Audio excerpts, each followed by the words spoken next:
वो जाना नहीं चाहता था, काफी डरा हुआ था, लेकिन फादर्स डे के वीकेंड पर वो अपने पिता के साथ रिश्ते को और मजबूत करने के लिए उनके साथ गहरे पानी में चला गया। 100 साल पहले टाइटैनिक त्रासदी का दीदार करने की ख्वाहिश 5 लोगों की मौत की कश्ती बन गई। हजारों फीट की गहराई में 100 साल से भी ज्यादा समय से पड़े मलबे को देखने के लिए समुद्र में डूबी पनडुब्बी फिर लौटकर सतह पर नहीं आ सकी। पनडुब्बी के साथ ही समुद्र की गहराइयों में खाक छानने की उम्मीद भी डूब गई, तो टाइटैनिक को टूरिज्म प्लेस बनाने की कोशिश भी डूब गई। 18 जून को समुद्र की गहराई के लिए 5 लोगों की टीम रवाना हुई थी।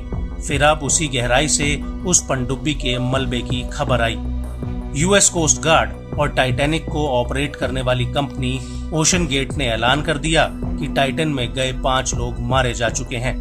22 जून को यूएस कोस्ट गार्ड को अटलांटिक सागर की तलहटी में टाइटैनिक के पास मलबा मिला। पिछले कई दिनों से कई देशों के बचाव दल उस लापता हुई पनडुब्बी को खोजने में जुटे थे, लेकिन कोशिश नाकाम रही और पनडुब्बी में सवार सभी यात्री जिंदगी से जंग हार गए।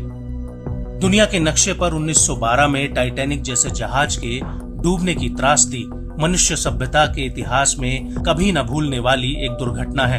एक भव्य, विशाल और मनुष्य की नायाब इंजीनियरिंग का नमूना रहा जहाज अचानक एक टक्कर के बाद एक रात में ही समुद्र के गाल में समा गया था।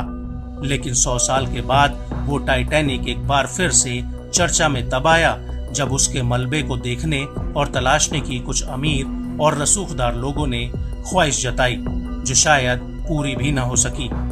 टाइटन कार्बन फाइबर से तैयार एक पनडुब्बी थी, जिसका आकार एक छोटी कार जितना था। इसमें पायलट समेत 5 लोगों को एक साथ ले जाने की क्षमता थी। टाइटन में एक बार में 96 घंटों तक चलने लायक ऑक्सीजन भरा जा सकता था।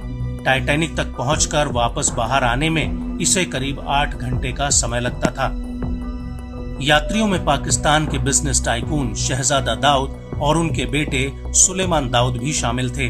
19 साल के सुलेमान की उम्र 5 यात्रियों में सबसे कम थी। अब उनकी दर्दनाक मौत के बाद उनकी चाची ने कहा कि उनका भतीजा गहरे पानी में टाइटैनिक का मलबा देखने जाने से पहले डरा हुआ था। यानी सुलेमान को कहीं ना कहीं किसी अनहोनी का डर सता रहा था, लेकिन वो अपने पिता के डर की वजह से बोल नहीं पा रहा था। उसका जाने का मन नहीं था, लेकिन अनहोनी उसे भी समुद्र की गहराइयों में खींच कर ले गई। अमेरिकी कोस्ट गार्ड ने बताया कि पनडुब्बी का मलबा टाइटैनिक जहाज के अगले हिस्से से 1600 फीट नीचे मिला है। बचाव कार्य में जुटे लोगों ने बताया कि पनडुब्बी में भयानक विस्फोट हुआ। अनुमान लगाया गया है कि यह विस्फोट काफी तेज हुआ होगा, जो केवल कुछ मिलीसेकंड तक चला होगा।